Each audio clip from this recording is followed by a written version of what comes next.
In our discussions so far, I think one of the common themes that's run through all of them, among the many challenges that women in politics face, is this persistent harassment, threats, language that that's not only unacceptable in today's times, but is something that has only escalated in this political environment.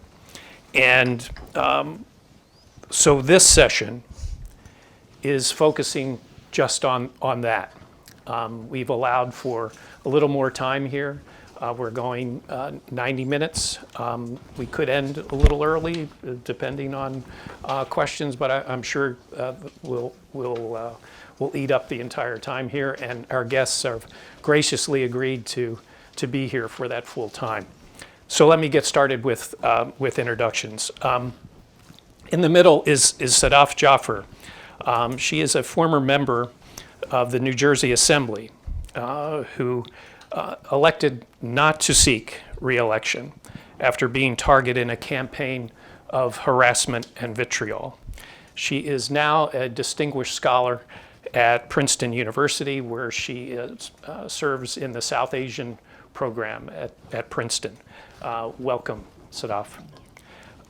David Millard on the end. Oversees the U.S. Capitol Police Threat Assessment and Criminal Investigation Section.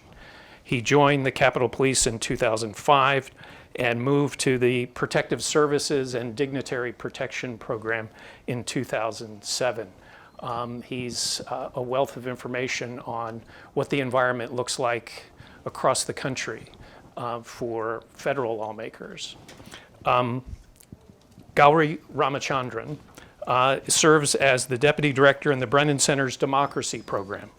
Her work focuses on election security, election administration, and combating election disinformation. She is the lead author for a recent and troubling report on the rising intimidation and harassment targeting a disproportionate number of women lawmakers. Please join me in welcoming our speakers today. And we're going to start off with Dave Millard, who's going to sort of provide a broader view of what the environment looks like across the country. So welcome all. Great. Good morning. Thank you. I'm happy to be here. Thank you for having me come to speak and address the topic of behavioral threat assessment and what we are seeing at U.S. Capitol Police towards our elected leaders in Congress. So the landscape within U.S. Capitol Police, overseeing the threat assessment section, I'm the central hub for all threat reporting and concerning communication that we receive through the congressional community. That reporting comes from a number of different factors, a number of different avenues. What we are seeing is that this is affecting everyone. The concerning communication, the targeted violence, the negative rhetoric, it across the board is affecting all of our members of Congress. It's not limited to just the female or the people of color within Congress. We're seeing this across the board. What we are seeing as it relates to particular demographics is the type of rhetoric that's coming out and targeting them. Anytime someone wants to be insultive, or they want to target somebody for harassment, the first thing that they're looking at is a person's characteristics. For women, of course, that's gender. People of color, it's usually their race. So what we are seeing grow is the type of rhetoric that is targeting these folks. One of the biggest takeaways that I've noticed over the 7 years that I've been doing specifically behavioral threat assessment is that the acceptance of violent rhetoric as it comes to the socio-political dialogue has increased and becoming more prevalent. So in a nutshell, that is what we're looking at as a landscape. Things that I want to talk about this morning is how the behavioral threat assessment process plays into protecting members of Congress. Things that I can't discuss, I can't specifically discuss any members individual cases. We're partners with them in this process. And last thing I want to do is say anything that increases their chance or risk of further harassment or targeting of this communication. But in general, I take this from a perspective of either having investigated it personally or overseen and supervised the teams and helped develop the risk management strategies. So, thank you. All right, I think I'm up next. Yeah, we did this report at the Brennan Center, and we focused on state and local office holders, primarily because there actually had been so much reporting in the news about threats against members of Congress and other federal officials. Obviously, January 6th was like a huge wake-up call to a lot of people that this was a sort of big problem for members of the federal government. So we wanted to investigate what was happening at the state and local level. And we used like a mixed methods approach. We did a lot of interviews. We also did 2 big national surveys, one of currently sitting state legislators and another quarterly survey that we did in conjunction with the Bridging Divides Initiative at Princeton. That was of local office holders. So that includes like people on county commissions, city councils, could include mayors, right? All kinds of folks, but elected officials. And the top line was that we're seeing the same problem at the state and local level for sure. It's just a rampant problem. People are experiencing rampant abuse, and we really wanted to also measure the impact of this on democracy, not just sort of the levels that are occurring. And unfortunately, we did find that it really is interfering with the ability of state and local officials to do their jobs. And in particular, one of the things I want to highlight here is we found it's really interfering with the press's ability to perform its role in democracy. So the big top line numbers, we had 43% of state legislators told us they had experienced threats within the past 3 years. And I think it's really important to note because we actually didn't just ask about threats.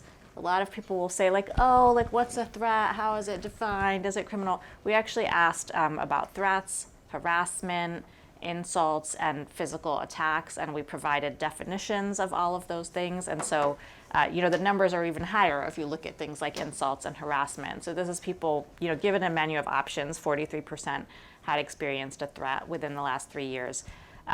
For the local office holders, it was 18% who had experienced threats over the year and a half that these quarterly surveys were done. But even that is a super high number because actually those quarterly surveys asked folks, have you experienced threats in the last 3 months, for the period of time that the survey covers. So we're talking about 18% of people every 3 months were reporting something happening. Women were especially likely to report that the abuse deterred them from doing media appearances and interviews, which obviously is really important in an election year and at any other time. It's a big part of the job to let constituents know what one's views are, and it's obviously a big part of campaigning during campaign time too. That disparity was pretty big. It was 28% of women reported it was deterring them from doing media appearances or interviews versus 17% of men among the state legislators. Women also were more likely to say they were deterred from holding events in public spaces. So again, another sort of interaction with constituents, opportunity for you all as members of the press to get to know elected officials and hold them accountable, as is one's role. And women of color were especially likely to say that all of this abuse was deterring them from holding public events. There was also a lot of sort of direct constituent engagement that was impacted that I thought is interesting to lift up here.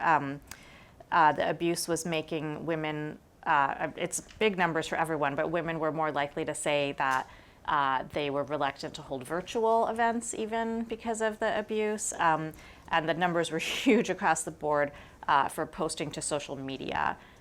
So 52% of women state legislators said they were more reluctant to post to social media because of all of this harassment. So yeah, the back in the late 90s when all these big social media companies thought they were providing like a sort of amazing place for everyone to interact and engage in democratic discourse, people are just kind of exiting the space because of the abuse. And then really concerning to us, we found really high numbers of people across the board said they're less willing to work on controversial issues because of the abuse. And in our interview process, reproductive freedom and gun regulation were like two big ones that came up. And then one notable trend I wanted to note, just because when we were getting feedback on our draft, a lot of people thought this was a typo, so I thought it was important to lift up, which is that more Republicans than Democrats reported experiencing that the volume of abuse has been increasing in the past few years. And just anecdotally from our interviews, there was a number of people attributed this to sort of intra-party dynamics, someone who might have gone into office because they're interested in cutting red tape for businesses and just doesn't want to take a really extreme position on something like reproductive freedoms or gun safety or, gender affirming care for trans youth. It's just, potentially not even a real topic of interest for that person. People were finding that they're experiencing backlash for not taking those more extreme positions. So those are the kind of like overall trends. Obviously, the individual stories we heard were really, really heartbreaking. In terms of what can be done, one thing I wanted to lift up among our recommendations is that we really heard from so many people that one of the things that really helped them when they faced this abuse was when other leaders stood up for them and called out the abuse and said, that's not the way that, we do things. That's not the right way to engage and disagree.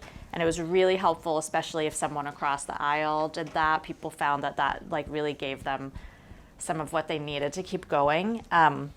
And so that's why one of our recommendations, it's not very Brennan-y, it's not a policy recommendation, but it's just that other public leaders should speak out against this abuse. And so, reporting could include quotes from people who, if, one has to report on this abuse, I know, but it could include quotes from people who are willing to stand up to it and call it out.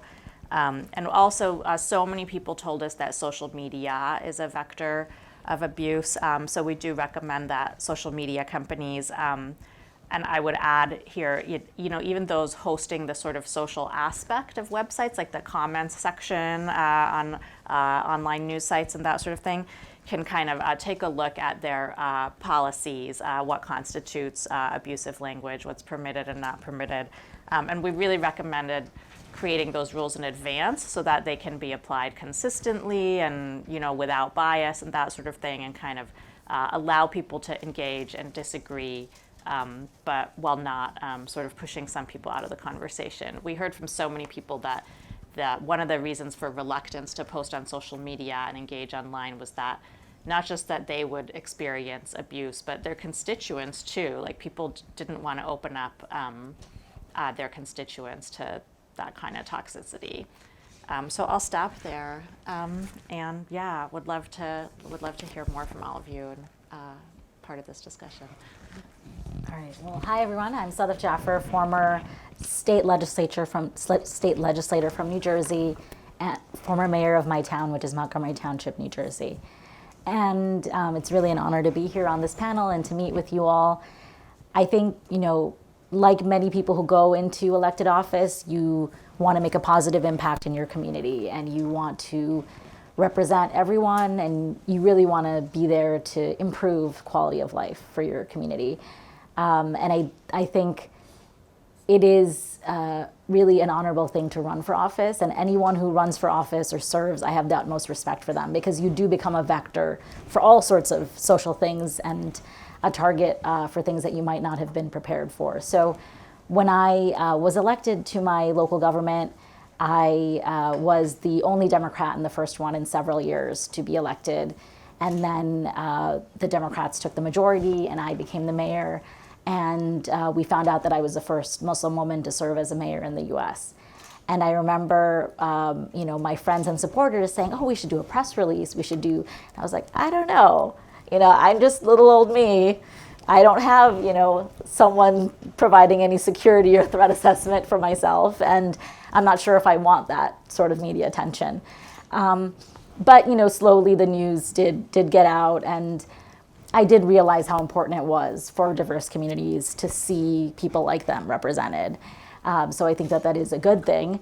But I also, once there was a story in the Star-Ledger, then very soon after that, there was a story on this Trump-related blog about it. And that was really, I think, when I started getting the heaviest amount of social media harassment. And it's things, ranging from as extreme as, Muslims should all be eliminated to, you're an infiltrator and you don't belong here and all this stuff. And I think, so I think honestly, parties and other interested groups might want to offer that support to elected officials, especially minorities, to help them report. Because I was doing screenshots and I was reporting all the tweets, and it's just very mentally draining to see that sort of messaging and that sort of vitriol.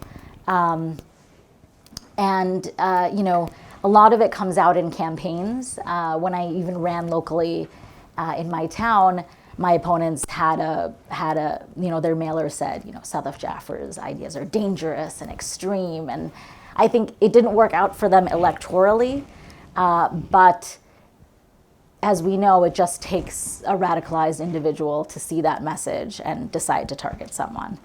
I served as mayor for my town during the pandemic, and then I ran for the state legislature.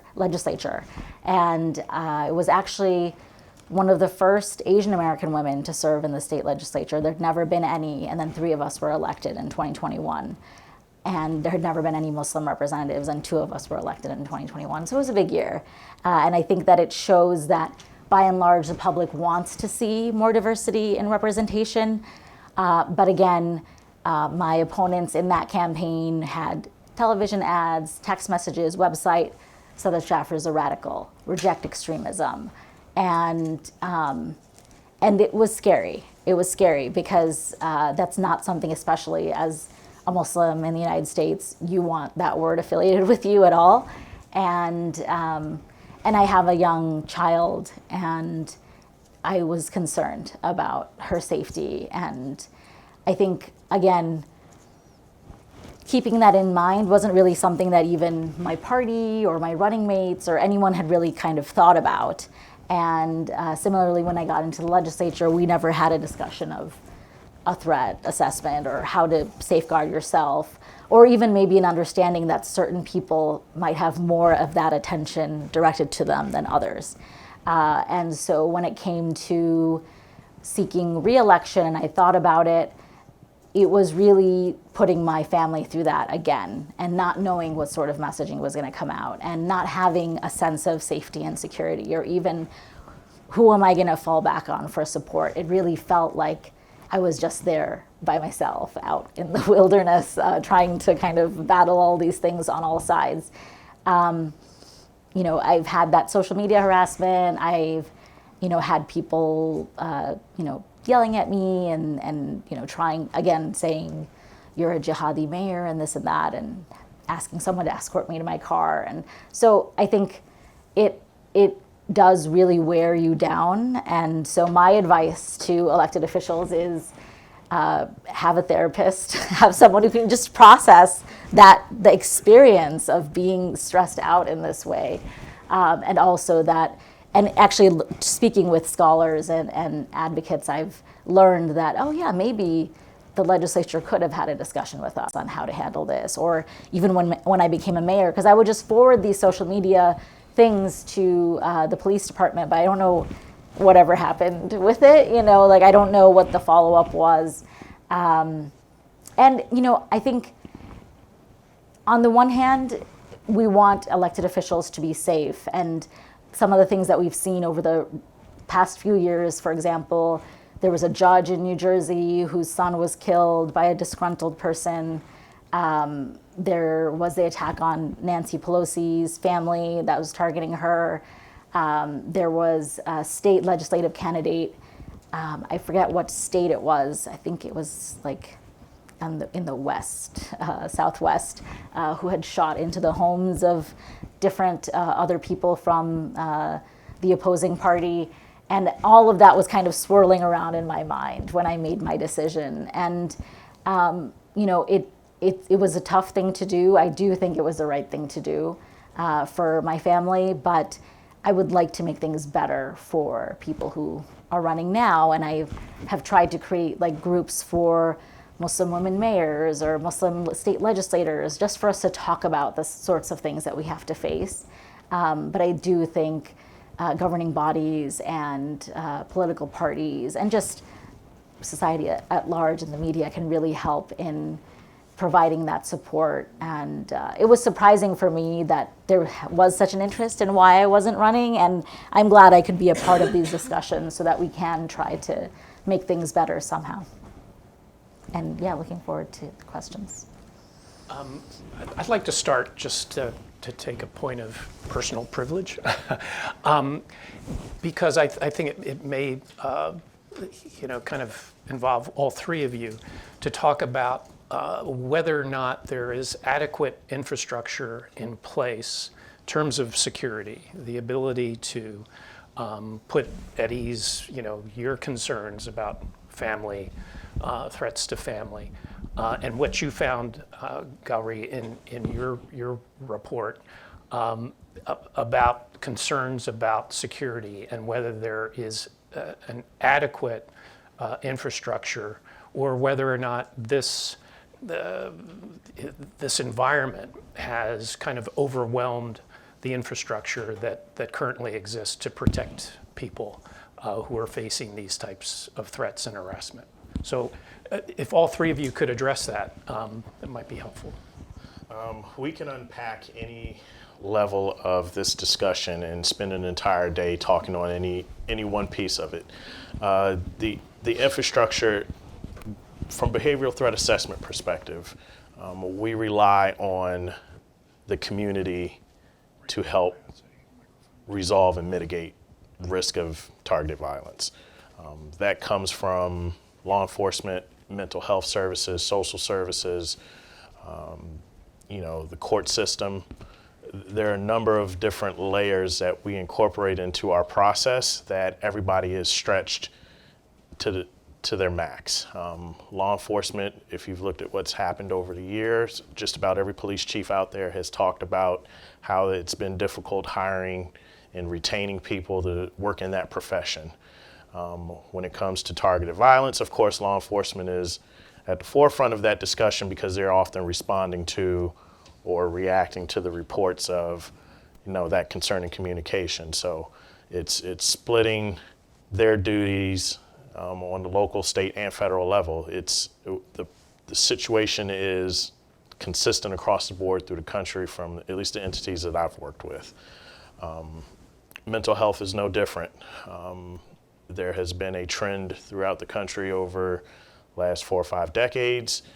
You've moved away from institutionalization of people that have significant and serious mental health concerns. You've put these folks back into the community. Are there enough hospital beds to house people that are in significant concern to their communities?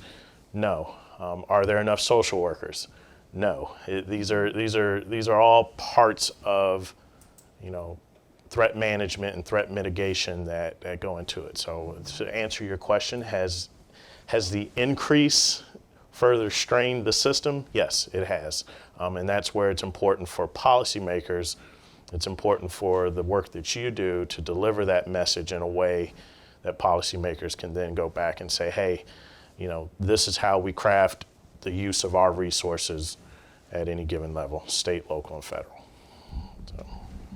Sadaf, was there any sort of apparatus that you could fall back on to support you as you were going through this, through the state police, or whatever Maybe agency? I didn't really seek it out, but I also didn't really know where to turn. I think in terms of local elected officials, it's there's so many of us.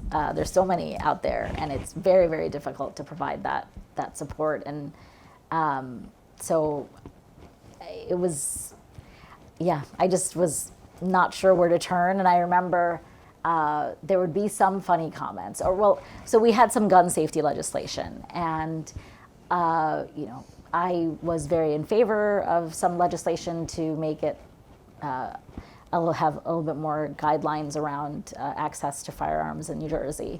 And some people were not very happy about that.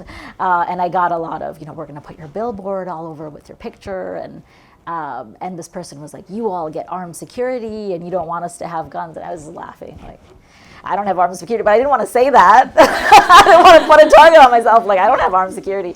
But it's just that perception versus the reality of, I'm just driving myself around, I'm just walking around. I'm not really sure what the solution is. I mean, obviously there are some elected officials, like mayors of the bigger cities in New Jersey or leadership of the legislature that do have maybe someone with them, but I don't even think there's a discussion of that. But I really appreciate your point about the infrastructure needs just for people who are struggling, so that they don't target their anger or their discontent in this sort of violent way towards elected officials. Because, one of the best things about being a private citizen now is I can just like block people.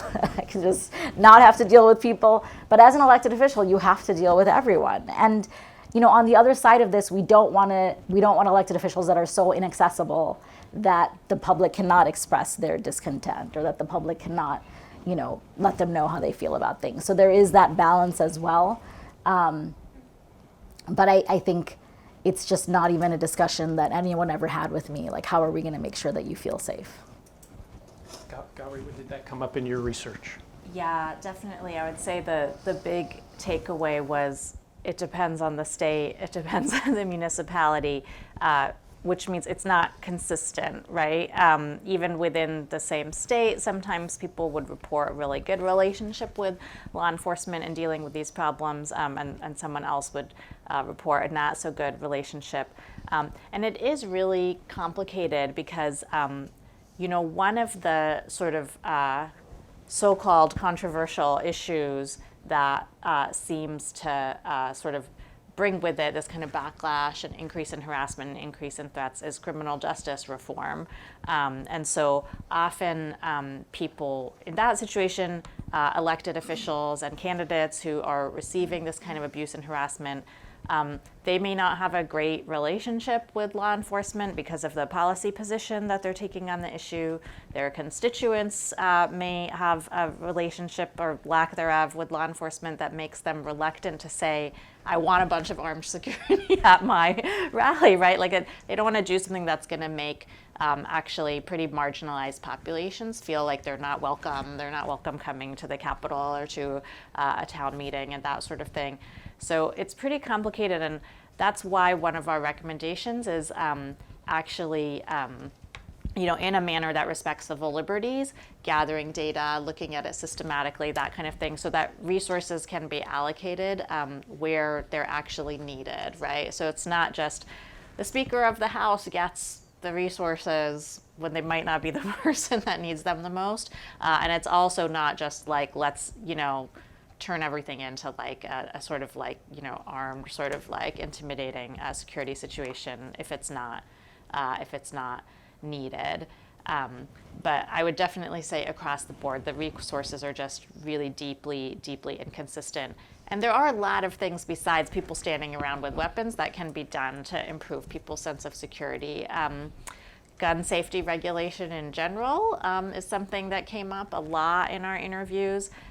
There are some, municipalities and counties where the local government would really love to ban weapons at town meetings and that sort of thing, but it sits within a state that has passed laws in recent years permitting open carry in public buildings, like in government buildings and that sort of thing, or on college campuses and that sort of thing. So I think gun safety regulation and, prohibiting guns in places that are sites of democracy, right? Like where people are trying to hold town halls, people are trying to actually like vote on legislation, have political rallies.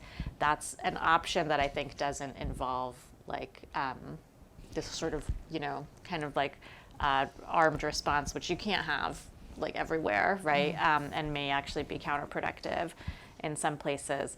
In terms of things like mental health resources that you mentioned, that's also really inconsistent. There are state legislatures that are part-time and people don't even have health insurance who are serving in the state legislature versus, they're full-time, very professionalized state legislatures where people really do have access, to a therapist and that sort of thing that can be necessary.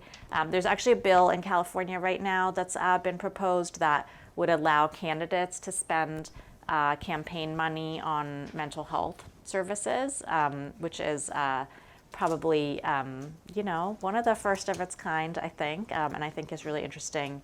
And that is actually precisely because, like, the fact sheet from the organization that's sponsoring the bill, it cites our report. It's all about the need for this because of harassment and abuse being one of the things that makes it so stressful to serve now. Hi, I'm Jackie. I'm from Florida, Phoenix. Thank you for being here. And with the report, I'm wondering if you've also seen a rise of insults, particularly coming from people within the legislature against people in the opposite parties, and whether that was counted in the report. We didn't ask a specific question about that in our surveys, but it did come up in some of our interviews in two ways. Sometimes there are instances of people's colleagues actually being the one doing the harassment or abuse. And then other times people noted that this kind of language, when used by one of their colleagues, would then instigate like a bunch of stuff online, and people sort of, it's obviously not a connection that is easily proven, but there was sort of anecdotal reporting and belief that when you have other leaders making those kinds of statements and normalizing that kind of behavior, then it can kind of motivate all kinds of folks to come out of the woodwork, for lack of a better term, to do that. So it has definitely come up, and I know internationally. This is a problem that's been reported in the sort of international academic work on violence against women in politics. So it's definitely something. I don't know if I would say we could say that there's been an increase of that, in recent years, because it's kind of anecdotal what we heard, but definitely the United States is not immune to that kind of problem. Yeah, I would say, it's not even just the opposite party, or it could be from within your own party. And people do face a lot of vitriol from their colleagues or their, opponents. And, being an elected official is a very odd sort of role, because you are elected by the public, and for the most part, people can't really fire you. And so what do we do with elected officials who are engaging in harassing and harassing behavior? I don't know what the solution to that is, if it's having codes of conduct, or it's a very tricky and sticky situation. And I think specifically in that case, but in general, so often it's really just not worth it for the elected official to talk about what they're facing, because other people will just pile on. And so it is one of those situations where most elected officials just have to be very quiet about what they're facing, because it'll only get worse if they talk about it. And so that's why it really is important to have these networks of other organizations or other groups that can say, hey, that's not right, that needs to stop. Whether it's like an interfaith organization or it's some sort of other association. But we do it, having served in that role and facing really targeted sort of vitriol from other elected officials, it is very odd, because you don't really know how to deal with it. Yeah. Oh, go ahead. Well, I'll leave the statistical analysis of how frequently it's occurring to those that are running the data.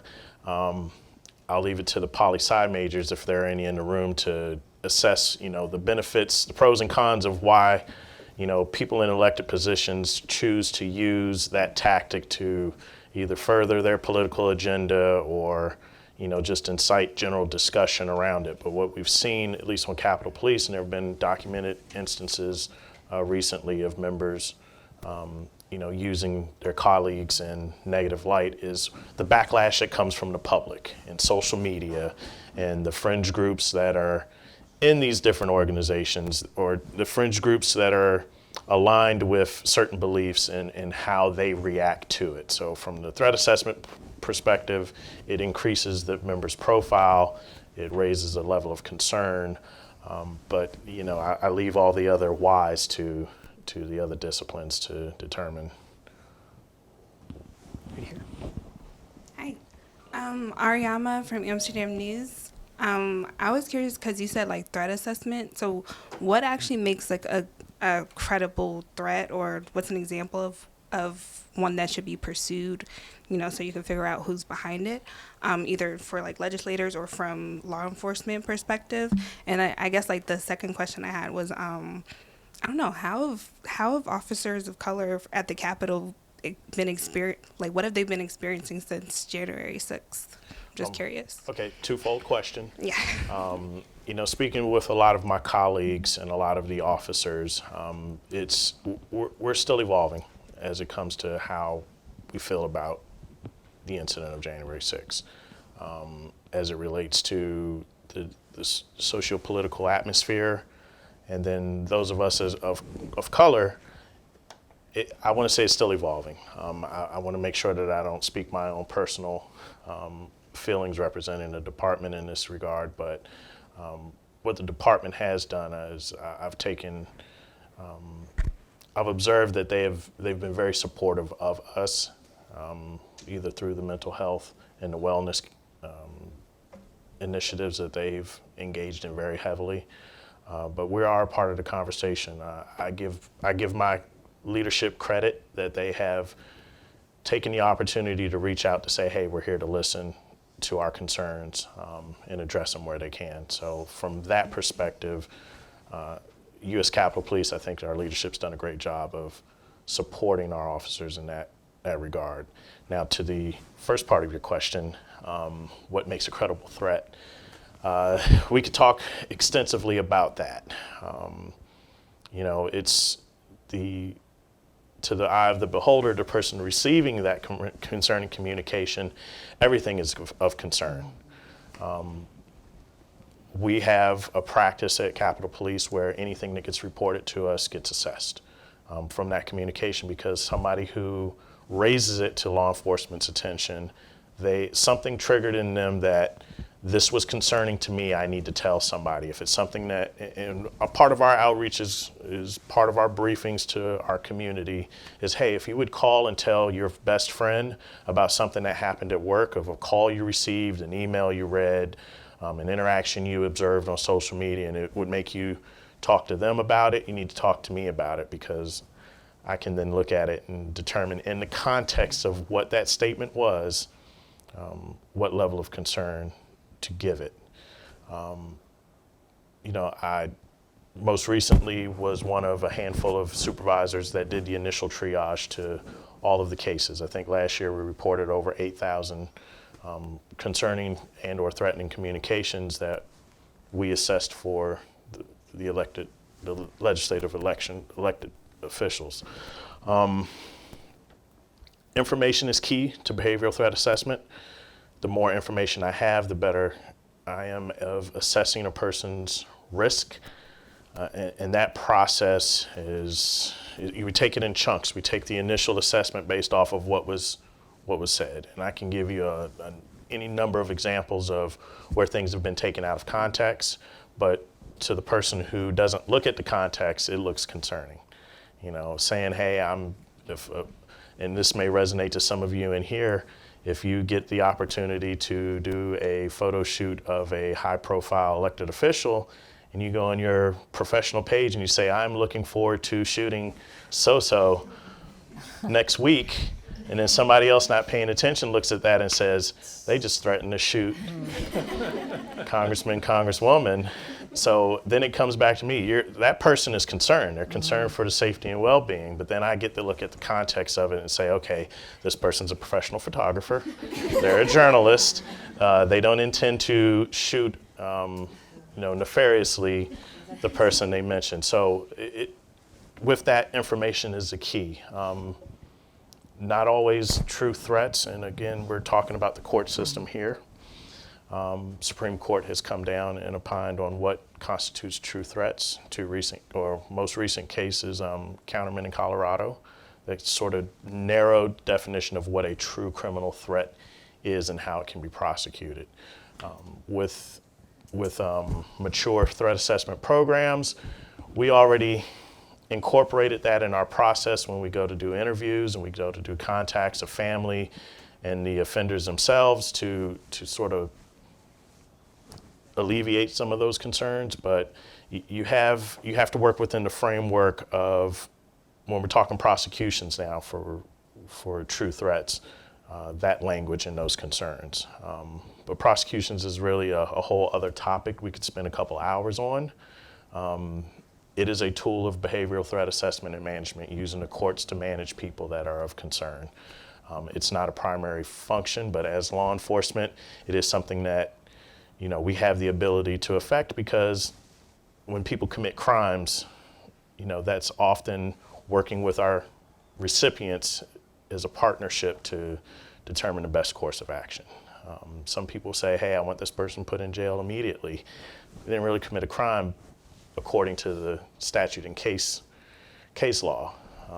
But it doesn't mean that we don't continue to assess them to get them off of that pathway of violence to a more productive outcome. Does that help answer your question? Okay. Right up here.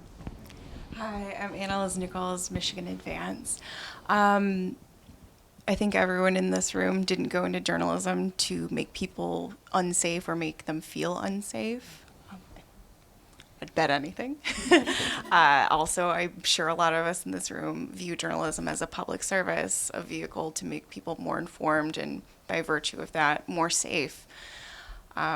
Speaking from a Michigan experience, where we're no stranger to threats against elected officials, and we're also no stranger for there being firsts and things.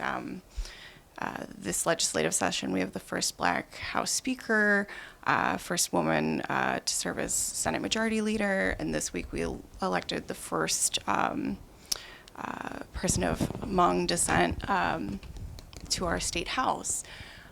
Is there anything that you have found that journalists can do when we talk about firsts or talk about threats that could help in reducing a negative outcome from talking about these things? And is there anything for you that might have helped when you were approaching, being the first at something? And then whatever you have to contribute to this as well. Sorry, that was such a bad way to phrase that.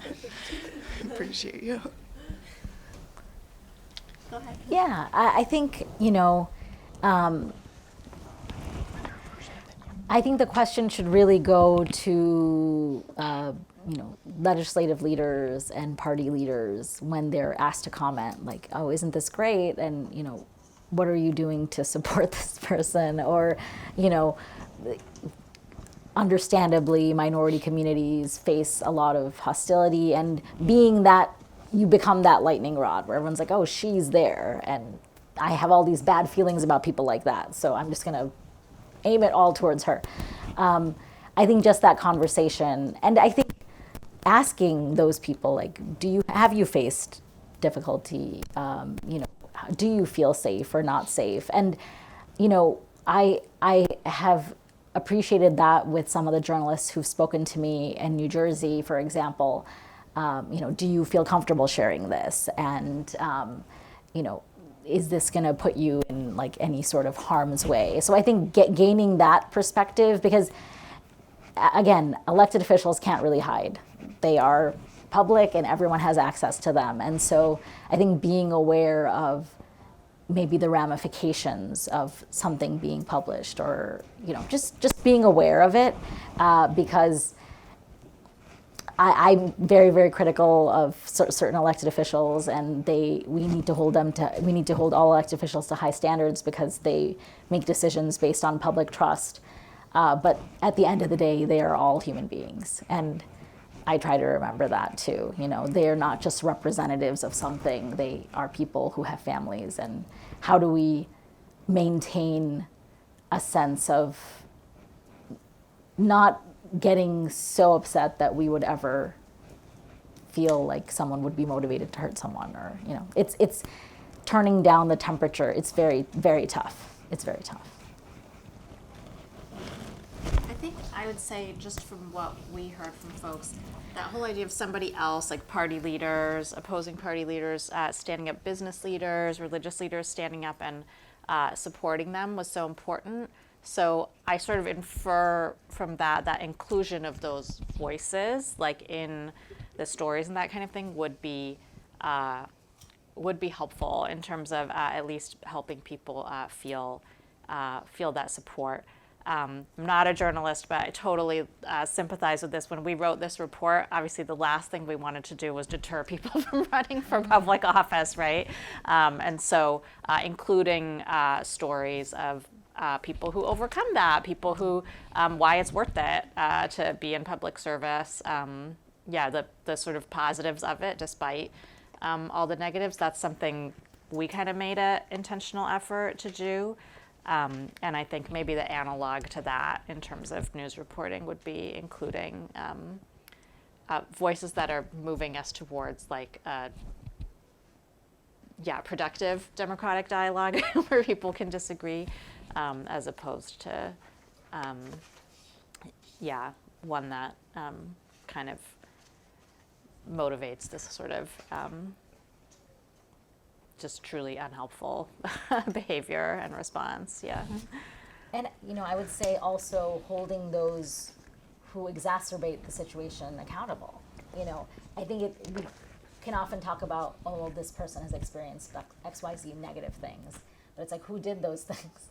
And if someone has a racist campaign, ask those candidates, why are you doing this? And do you think this is appropriate? Or ask the chair of their state party, is this the type of message that you want to send? Because the scary thing is that this heightened vitriol and really hateful atmosphere, it's just intensifying. And I think then we just become numb to it. I guess this is just the way it is. Whereas 10 years ago, that wouldn't be.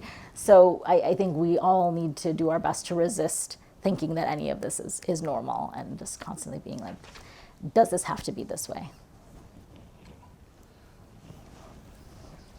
Hi, my name is Danielle Battaglia. I am with McClatchy DC. Full disclosure, I'm part of the Capitol Press Corps. I've got a question going back to the threat assessments on lawmaker against lawmaker threats. I wanted to know how seriously we take those and whether they're given the same credibility as a threat from the general public. And then also if we as the media should be covering those, or if that actually makes it worse because they are attention seeking. And then third question, if you can tell me, do you think the metal detector should be back on the chambers? I'm going to steer clear of the metal detector comment. I figured you would. That is a conversation between leadership and respective sergeant arms office. Credibility is a complex term to unpack because we're dealing with human behavior, and that's complex. From the assessment perspective, everything gets reviewed. We look at the context and what's it said, and context again is key.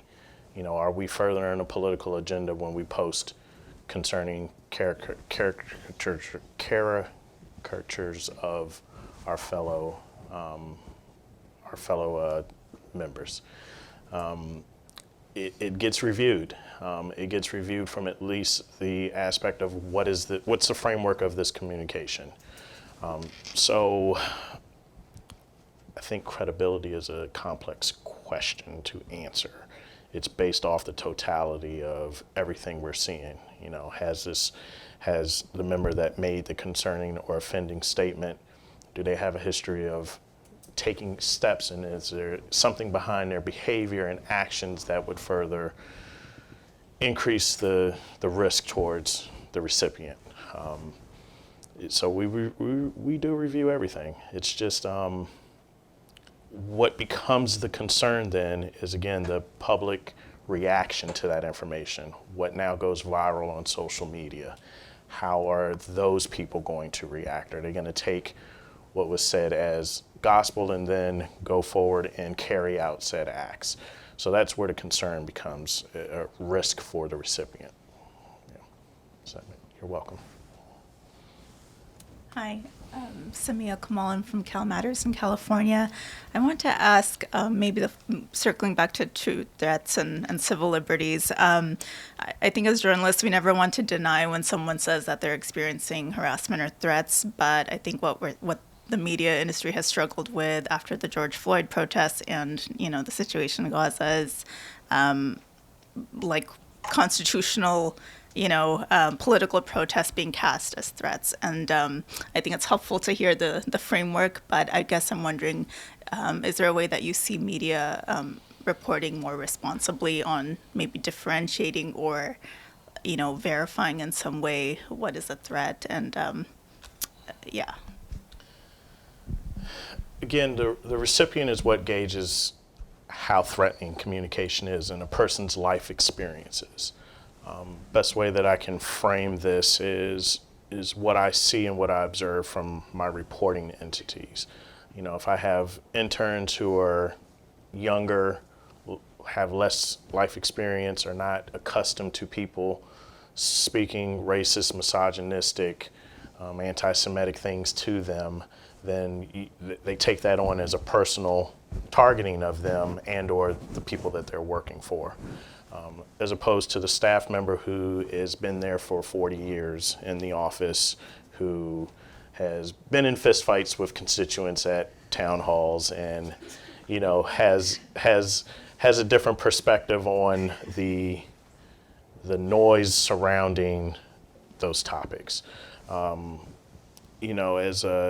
As law enforcement, as somebody who deals with victims of these things, I have to react with empathy. So where does that play into part of what you're doing from the media side? You have to report on what you report on. The statistical findings of the researchers that are diving deep into what they're observing on social media, what they're getting from firsthand reports of lawmakers. It's making sure that that's framed from the perspective of the totality of everything. And I don't know if I'm doing the best at answering this question, but responsible, journalistic, the integrity of your field, there's a reason why it's the First Amendment, right? It's probably the most important one. Founders at least found it to be very important to mention it first.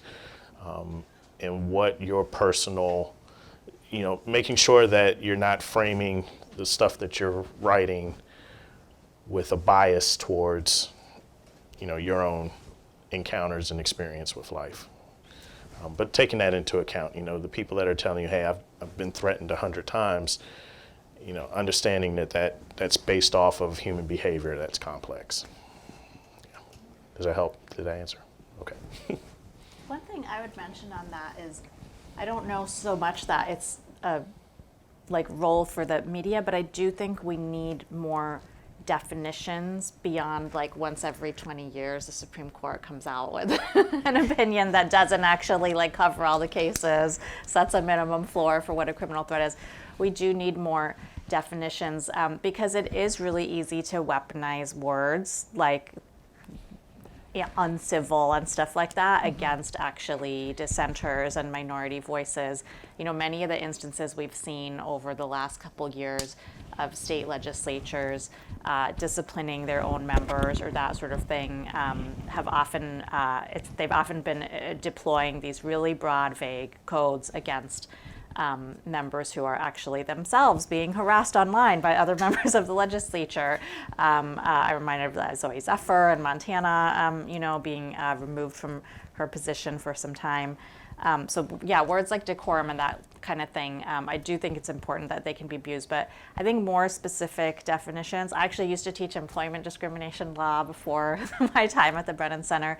You know, there's even if we can't fire people, right? Like there is some benefit to defining terms, providing examples, right? That sort of thing, so that things don't just get abused and sort of deployed against the very people who may have other reasons to be sort of left out of the conversation or have a hard time participating. So I do think more definitions are needed throughout law. I don't know if it's really a recommendation for media though, but it is something that would help you all do your job. Yeah.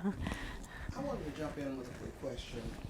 Representative Jennifer McClellan opened our conversation by at one point saying that her worldview is if something happens to me based on what I say, so be it. It's my time. She believes in God, etc. But she says she has literally found herself tempering some of her remarks because she has young children. And if anything was going to happen to her children, then maybe it was worth holding back. So I wanted to ask all of you, I guess, in terms of the impact on women politicians, whether or not it is more of a deterrent or whatever for them versus the men who also have children but may not feel as threatened. They may feel that the wife or somebody is protecting the kids so they don't have to worry about it as much, versus a woman who says, I can't put my kids through this. Is that a thing? Is that real? I certainly, I think that is the case, and I think it's a reason why most women who go into politics do it later in life. And that's why we don't have as many women in leadership, because they've started their political careers later.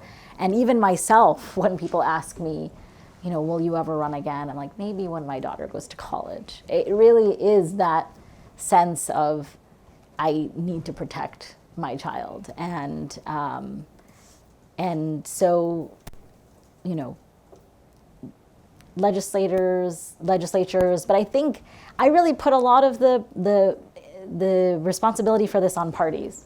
If you want diverse candidates, if you want to represent your constituents, and you want to get to claim that, oh, look, we have these people from all these different communities, and we have women, what are you doing to actually support those women? Because you're just expecting the same things from them, especially women who have young children, that you do from like older retired white men, and their experiences are vastly different. So I think that there needs to be like this ecosystem of, it's such a priority for us to have younger women with young children in elected office, that we're going to try to support them and provide them with you know, figuring out what they would need to not feel so alone. I think that that's what a lot of the women that I talk to who are in elected office, whether they're mayors or, you know, state legislators, it's just this feeling of being alone and having to carry it all. You know, and there's been so much research on how women are already carrying so much. And so, but I would say that's 100% a very significant part of a lot of the women legislators last year who didn't seek re-election. It was taking care of their kids or taking care of their elderly family members. So that caretaking element definitely does play a role in whether people feel they have the capacity or that they feel safe continuing in these very public roles in the current political environment. Next, okay. Hi, I'm April. I work for the Nevada Current. I'm not sure who would be that, whoever wants to chime in on this, but I was struck by your comments about, you mentioned a mailer or something where they called you sort of extreme. And obviously, you know, putting that on a mailer with your face on it means something different than putting it on a face of, you know, a white woman, even though you use it the same. And I think political ads are so filled with the sort of like dog whistles and things. And when we talk about threats and things, it seems like we're all pretty much in agreement that like when a lawmaker receives an email that's like, I want to blow up your house and kill your kids, we take that seriously. But it seems like we don't maybe take it as seriously when there's things like that, even though it all feeds into that. Do you see that as a problem in terms of how the media covers something like that, where people can say, well, that's not that serious, or she's being, Yeah. she's making that a thing. Right. What are your thoughts on the media's coverage of less extreme but still problematic behaviors like that? And is that something that came up when you guys talked to legislators around the country? Yeah. Yeah, certainly it, when I ran for the state legislature, I was on a slate of 3. We have a state senator and 2 assembly people who run together every 4 years or so. But it was only me that was the radical, and that the website was, Sadaf Jaffer is a radical, and here's a picture of her next to AOC, and it was very racialized and very targeted. Being a brown Muslim woman candidate. So I think it's really just asking the people who put out those ads, why did you choose to do that, and what impact do you think that has? And I remember I actually had a friendly repartee with one of my opponents at our debate that we had, and so I got his phone number, and I called him to just say, why are you guys doing this? And he just hung up on me. And then afterwards, he was the only one of the 3 opponents on the opposing slate who called me to congratulate me on winning. And he was just like, oh, a mentor once told me if your opponent calls you too close to the election, just hang up. I mean, at least he did concede and he called me. But I think that there is this atmosphere of impunity, all's fair and we're all just going to accept it. And I think people need to be held to account. And, did you think about the implications? Did you think about the safety implications when people are upset and angry and they're like, oh, well, she's there and she represents everything I don't like, and I know where she lives. There needs to be a lot more thought put into it. And again, I feel like we just shouldn't accept it. Oh, this is just how it is. Because just how it is a much heavier burden for certain people than others. It's much more disparate for the older white men candidates than it is those few handful of women of color who are running, who become these lightning rods. So, I think just questioning, why is this happening? Because again, the candidates themselves really can't. We need other people to do it, because if we do it, then it's oh, she's trying to make hay with this and she's trying to make herself the victim. And the advice that I got, and this is what I always tell candidates, is if you do get attacked in this way, don't address it directly, because they want to change the narrative and you're actually going to give more voice to what they're saying. You just keep talking about you. So, I think maybe that's a part of it too. If there is someone who's facing this sort of racist campaign, just cover good things about them, or get to know them beyond it. Not just that they're being attacked for their race, but what is it that they actually want to do? Because then that just becomes, otherwise the fear is that just becomes the defining factor about them. Hi, Jill Nolan with the Georgia Reporter. But the Brennan Center's recommendation of using data to kind of be more intentional about who gets a security detail. Can you talk a little bit more about what kind of data would be useful and what could be collected without raising those civil liberty concerns? Yeah, and I'd love to hear from David as well, because actually part of where that recommendation came from is that we saw that you all track these things, and for that reason opened up field offices in 2 states where there was, I assumed, a really high level of concern or threats or that sort of thing. Florida and California, I believe, were the 2 states. And so that kind of, that's actually where that recommendation came from, that by collecting this data, people could actually sort of allocate resources effectively. In terms of the civil liberties concern, we have a different program called the Liberty and National Security Program at the Brennan Center, and they have, so I'm kind of referring this question to them, but they have a long history of talking about how law enforcement can collect data, which is important for ensuring equity and things like that, right? That things are being done appropriately and without bias, while also not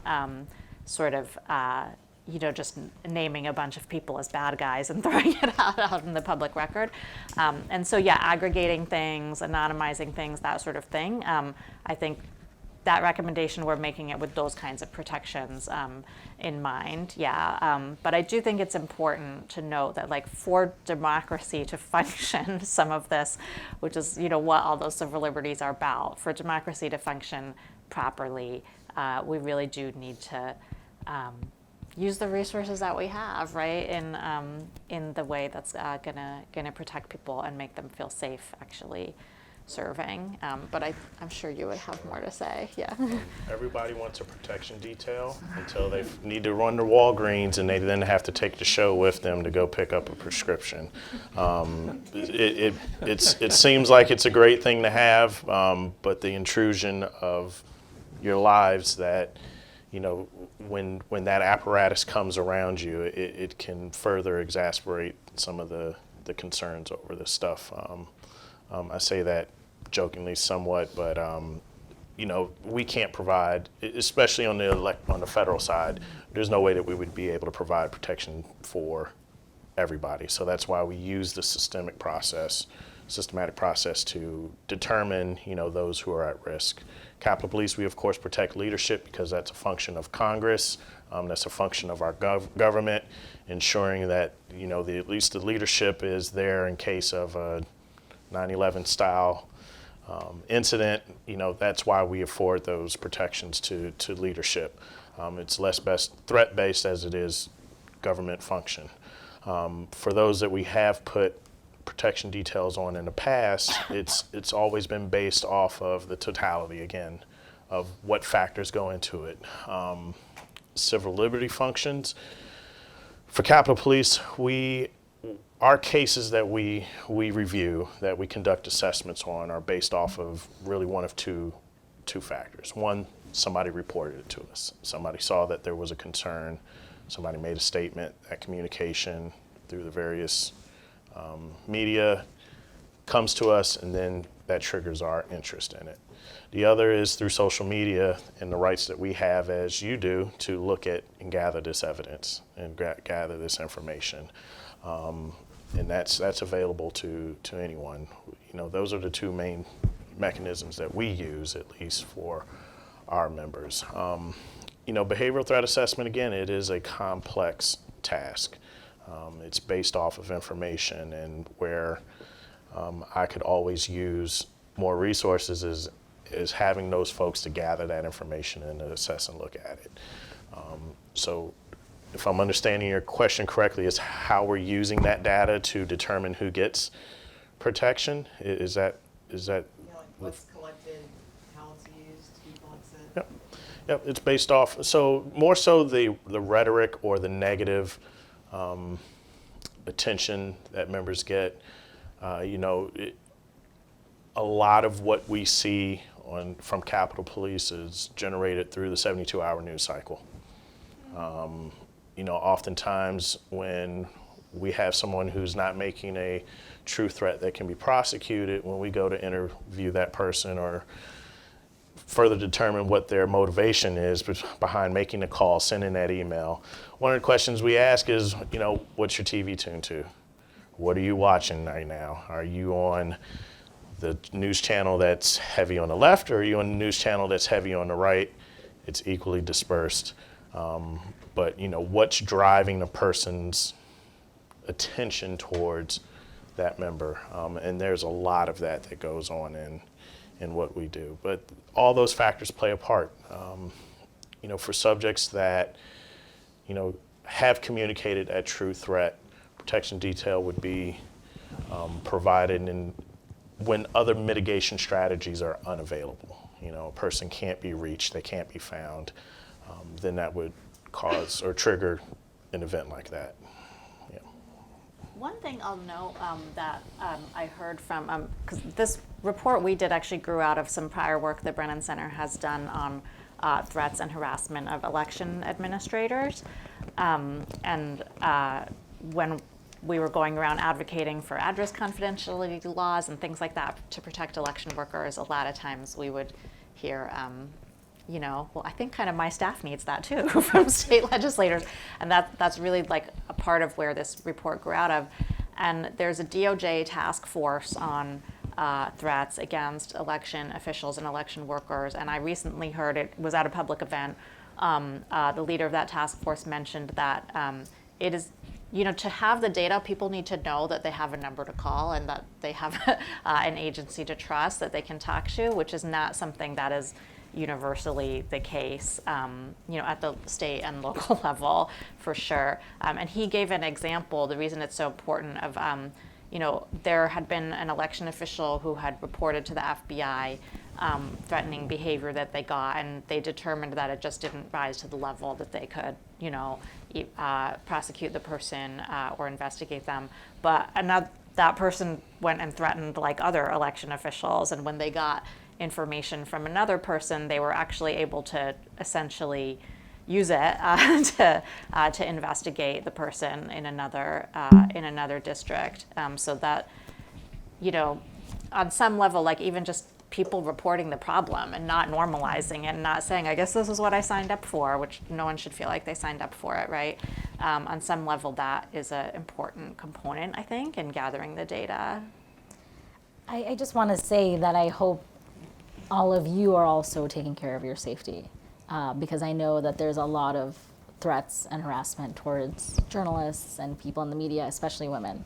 And I've seen it in my local community that the same people who, will go up and start yelling at women elected officials and posting, quasi-pornographic photos of elected officials will also post horrible things about the editor of our local newspaper and, threaten her. So it's a wider societal problem, and I just want to say, you all are also doing really important work and you're public facing, and so this conversation needs to happen for you all to be safe and protected as well. I echo that as well. We within Capitol Police have worked with a number of organizations, media organizations, in their threat assessment, because you guys are reporting on, my stakeholders, and you're often seeing your good first responders to what you're observing, and making sure that we break down the barriers that, the threatening and concerning communication is not a political matter. Capitol Police, I want to say that we pride ourselves in that we assess everything for everybody. It's not based off of politics. It's not based off of political positioning on a subject matter.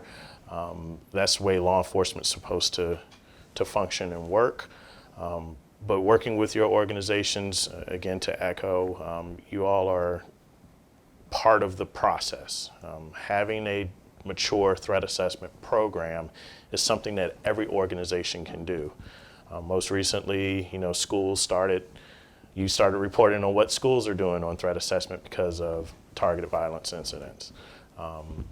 Corporations, give a shameless plug to an organization, a professional organization that most of my agents are a part of, the Association of Threat Assessment Professionals, ATAP for short.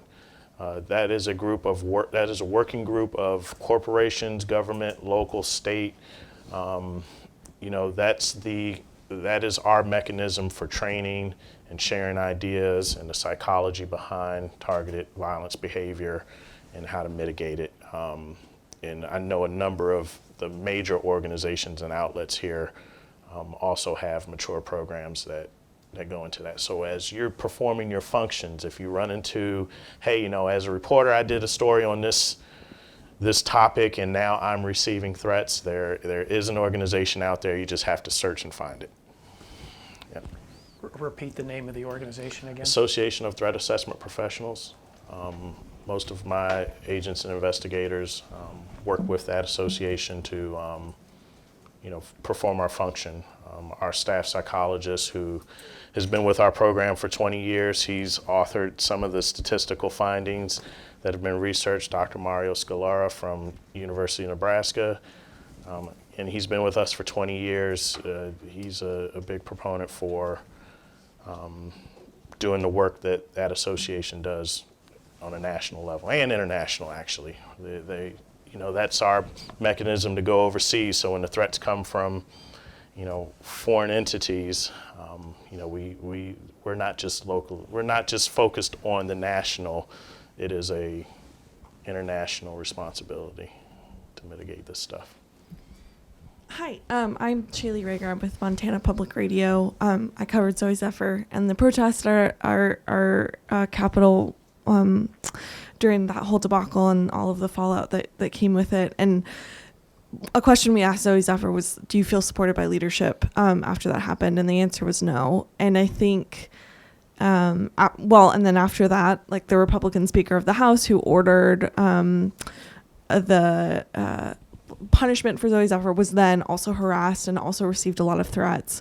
And it became like this whole whirlwind of threats and harassment. And I'm wondering if there are like best practices that not local, but state houses have adopted where like we don't have the same resources as the U.S. Capitol, but are there things that legislative leaders and legislative staff can do and maybe have adopted elsewhere that are good examples of like support for their lawmakers? So there is, I happened to come across the Georgia legislature has a sort of anti-harassment policy that lobbyists, like everyone who's like doing business at the state capitol, has to attest that they have read and sign that they read it and comprehended it before they can do that work. And I think that's. I wouldn't say that I'm like endorsing that policy because I haven't read it like totally sort of to the point of like, yeah, assessing is it going to work everywhere. But I do think there are things like that I think that kind of broad coverage, right, like is probably needed in response to, I think what you're mentioning, which is like, something can start out as a dispute between members and then a whole bunch of other people get motivated to get involved. Yeah. Back there first. Hi, Lucia Starbuck with KUNR Public Radio in Northern Nevada, where state lawmakers there's a new state law that makes it a felony to intimidate or harass election workers. I know it's a little bit of a different role than like an elected official, but I was curious when it comes to recommendations, if there is conversations or if you guys think it would help if there were specific laws to make it, I don't know, a felony to harass women lawmakers of color.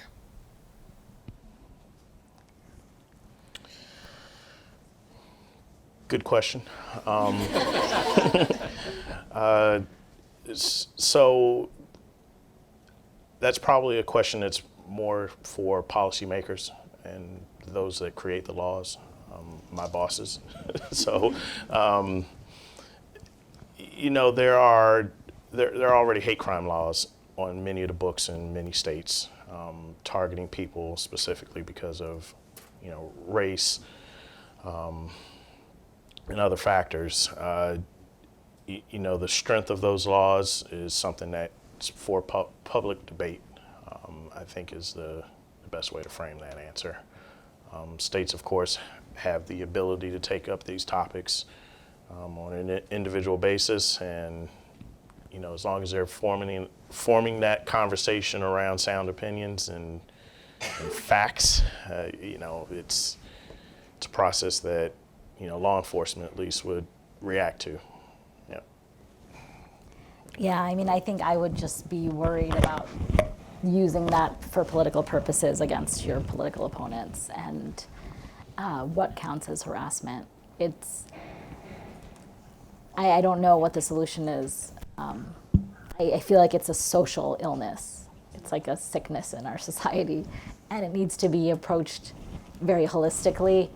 But I would be concerned about how that would work out. Yeah, I do think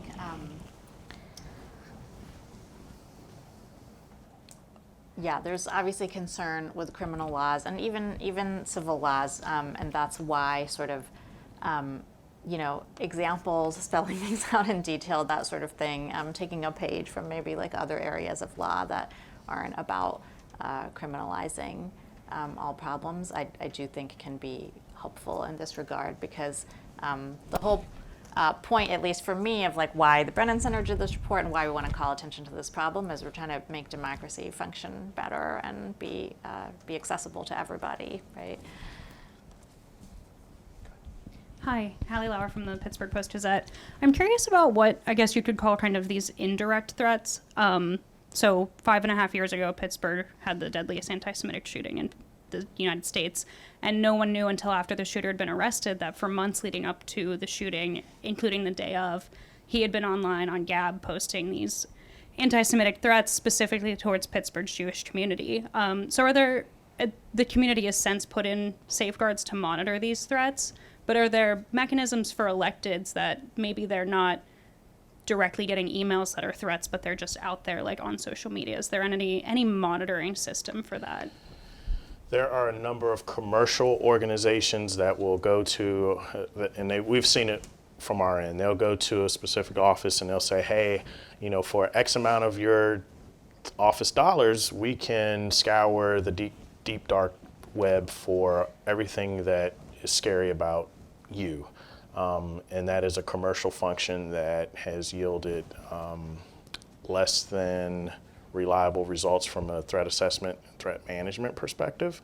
But those tools do exist, those companies do exist with their sole purpose of marketing to scare people and say, hey, look at what I found on the deep dark web. They're talking about selling your kids to aliens or something. I can help at least shine the light on this communication for you to then react to it. So yes, their tools do exist, but they're I'm a little skeptical of their effectiveness. I wanted to follow up on that if I could. Yes, in ma'am. that last year for one of our other fellowship programs, we spoke to a psychologist who focuses on trauma-centered therapy for journalists who are going through their these kinds of threats. And she said one of her most powerful tools was to essentially try to get people to understand that the majority of these threats are coming from keyboard warriors, people in their mother's basements who are, you know, angry and frustrated and didn't get hired, so now they want to take it out on everything black, brown, and female. So I wanted to ask David, is that realistic? I mean, is that sort of like a Band-Aid for people who are in these situations to try to talk themselves down from worrying about it? And Sadaf, is that enough of an approach to try to provide counseling and support for people in that situation? Well, as we've seen in some of the higher profile events that didn't originate from a threat assessment, your targeted violence incidents where folks weren't on the radar of law enforcement or any other organization before committing these acts. The leakage portion is important in identifying it. Again, it goes back to what I said something earlier. If you saw something that made you call a friend to say, hey, I'm worried about it, that's what's occurring in that space. Technology has made it extremely challenging with some of the anonymizing software that exists out there, with this perception that people can't be found behind their online identities or their anonymous identities. And that's made it more difficult, and it's made it more prevalent to support the activity that is, you know, why we're here having this discussion. I don't know. That's it. Next part is I mean, yours. I think certainly social media emboldens people to behave in a way that they wouldn't in person. And, you know, I'll give a couple examples. When I was elected to my local government, my opponents had their concession posts like, oh, we didn't win. We worked hard, we didn't win. And the first comment was from someone in town saying, you know, I was born in this country and some Indian's gonna tell me what to do. And that was the first comment. So it stuck with me, you know. But then I saw that same gentleman at an event and someone said, oh, you know, this is, and he was like, oh, he shook my hand. And then later she said, he's the guy who said that to you. So to me, that was the example. Like, people will do these things from home that they would not do in person. And, you know, we had an anti-Muslim bias crime in my town when I was first elected where someone left pork on a Muslim family's car. And so I started this group called Montgomery Mosaic, which is affiliated with the national Not in Our Town movement, to just build these community connections, because I think we are so isolated, and that makes it so much easier to hate people. And so we just need to have this proactive way for people from different backgrounds to meet each other, to try to dissipate that, like, we're all just in our basements effect. But sometimes I found, and that is what I counsel most elected officials who I try to support now, that these people don't represent the vast majority of the people in the public who are happy with your leadership or who do respect you. But sometimes it would come across as like a little bit dismissive when people would say that to me, like, oh, he's the town drunk or whatever. I'm like, well, that doesn't mean he can't still hurt me or motivate someone else to. So it's a tough balance, and I think when you throw in the easy accessibility of firearms in our country, and it just makes it very hard to know where that line is, like, where am I safe and where am I not? But I think that's why we need, just as a community, to say this is not acceptable. There's a big focus on juveniles and their interaction with social media. That's a whole subject for a psychology class and people with PhDs to have discussions on. I'd also say that there are plenty of adults that need to set some of their filters on social media, because they're being influenced by, nefarious actors that, recently I think social media companies came out and said they've found connections to foreign influence in a lot of this stuff, and accounts having been closed. So it's a multi, the targeting is coming from a number of different areas. You have the local issue, you have the guy who, is concerned with local politics, and he acts a certain way online, but then in person does something different. And then you have the foreign adversary who's intentionally sowing this discourse to disrupt and divide and set their agenda. I think I have a question back here. Hi, I'm Nancy with Rhode Island Current.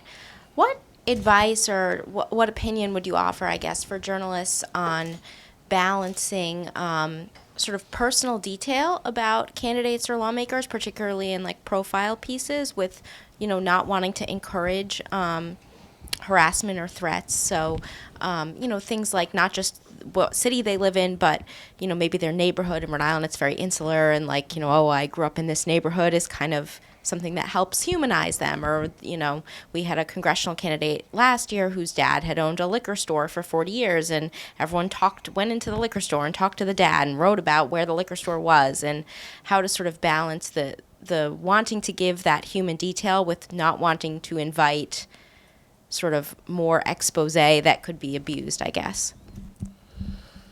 I would say just talk to the person if they're willing to share those details. And I've been at different comfort levels. So I first ran for office when my daughter was 2 years old. And I remember I would say, I have a young child, but I would have people say, oh, you should be plastering her photos everywhere. And I just was like, I don't feel comfortable with that. She's just so vulnerable and little, And over the years, I've gotten a little bit more comfortable. Like, for a while, I would only share photos of her when she was like not facing the camera or whatever. So I think everyone has their comfort level and their reasons for that. But I think, it is always good to humanize elected officials or candidates, because I think usually we're just seen as these representatives of all sorts of ideologies, and we don't get to see the human side. So, and I have always appreciated when journalists who I've spoken to have said, like, what do you feel comfortable sharing? Or let me know if there's a part that you don't want us to share, or you just want to keep off the record. Like, everyone has their own comfort level and how they want, to what degree they're personal they want to be out there in the open. Personal security is very intentional. It has to be intentional. Part of our outreach when we have a new Congress start, we sit down and we give a briefing to all the new members, like, hey, think about this as it relates to what you're doing. On a local level, it may be different. In this perspective, I have to tell members sometimes, hey, it's okay to post your kids online. Maybe not post that, they're going into the 10th grade and this is their teacher at this school, and that's information that from your perspective that doesn't need to be included. it doesn't affect, humanizing them versus, an extended risk to what you're reporting. And but I also understand that could be, a part of, if you're on a local level and you have a political person who ran on school choice, and then come to find out their 3 kids belong to a private school versus, the public school. And so it just depends, but, balancing the need for exposing that information versus the outcome, I think it's just something to be intentional about. That's really, I think, the key takeaway is you got to be intentional about what you're reporting and look at it from a law enforcement perspective. I look at just about everything from a security point of view. From when I sit down in a restaurant to where I seat, where my family seats, what I tell them to do. I look at it from a different lens, and I think part of enhancing security is to not be paranoid about it, but just to be intentional. So we reserved 90 minutes for this discussion. What are you all doing this afternoon? Because we could go on. This obviously. Yeah, these topics are exhaustive. I mean, you can talk forever. They are, but we thank you so much for the candid observations, the data, the advice and counsel. It's been extremely valuable. So join me in thanking our speakers.